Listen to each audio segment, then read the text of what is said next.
আসসালামু আলাইকুম প্রিয় বিনিয়োগকারী ভাই বোনেরা, আশা করি সকলে ভালো আছেন। যারা নতুন শুনতেছেন তারা পেজটিকে অবশ্যই ফলো দিয়ে রাখবেন, ভালো লাগলে লাইক করবেন, শেয়ার করবেন। আর যারা এ মাসের জন্য পেড গ্রুপে অ্যাড হতে চান তারা আজকে লাস্ট ডেট।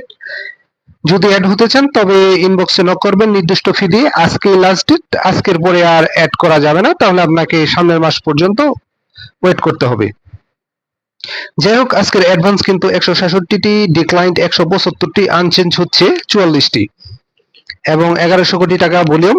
আসলে মাঝারি মানের মার্কেট, একেবারে খারাপ বলা যাবে না, তবে কিছু কিছু স্টক কিন্তু ভালো প্রফিট দিচ্ছে। যারা বুঝে শুনে এন্ট্রি নিতে পারতেছেন তারা কিন্তু কম বেশি একটা প্রফিট করতে পারতেছেন। আসলে একটা স্টক আপ ট্রেন্ডে যাবে, কারেকশনে আসবে, আবার আপ ট্রেন্ডে যাবে। আসলে এটাই হচ্ছে স্টক মার্কেট। তবে বুঝে শুনে কখন কোনটা কি করতে হবে সেই ডিসিশনটা নেওয়ার মতো সক্ষমতা আসলে আপনাদের থাকা উচিত। আসলে অনেকের আছে, কেউ কেউ হয়তো সঠিক সময়ে সঠিক ডিসিশন নিতে পারেন না। তারা চাইলে আমার হোয়াটসঅ্যাপ পেড গ্রুপে আসতে পারেন। আজকেই লাস্ট ডেট, এরপরে আবার সামনের মাসে অ্যাড করা হবে। এ মাসের জন্য যদি অ্যাড হতে চান তবে আজকেই ইনবক্সে নক দিবেন।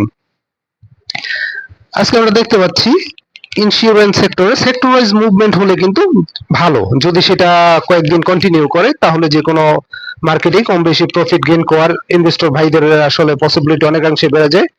এরপরে হচ্ছে ফাইন্যান্স, টেক্সটাইলটা আসলে খুব বেশি না।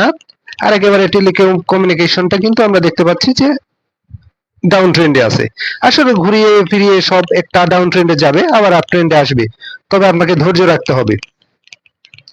অ্যাডভান্সের মধ্যে আমরা দেখতে পাচ্ছি জিবিবি পাওয়ার অনেক দিন ধরে কারেকশনের পর কিন্তু গত 3 দিন 4 দিন যাবত ভালো একটা অবস্থান আজকে হোল্ড করেছে। ছোট ছোট স্টক টুংহাই, সেন্টাও, ইন্স্যুরেন্সটা কিন্তু ভালো করেছে, ইন্স্যুরেন্স সেক্টরটা ভালো করেছে এবং ছোট ছোট জেট গুলা কিন্তু ভালো করেছে এবং একমি প্রেস্টিসাইড এটাও কিন্তু ভালো করেছে।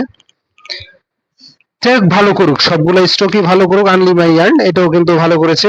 সবগুলা স্টকই আসলে ধাপে ধাপে ভালো করুক, কারো না কারো কাছে তো আছে। সবাই আসলে মার্কেট প্রফিট এর আশায় আসে।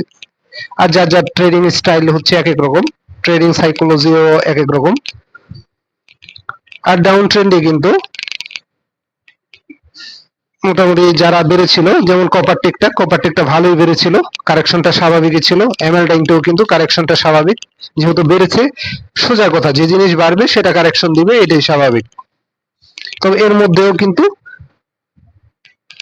আপনাদের বিজনেস করতে হবে বুঝে শুনে। যদি এন্ট্রি নেওয়া যায় তবে কম বেশি কিন্তু মার্কেট প্রফিট দেয় এবং দিচ্ছে। কে কতটুকু নিতে পারছেন আমি জানি না, তবে মার্কেট কিন্তু প্রফিট দিচ্ছে।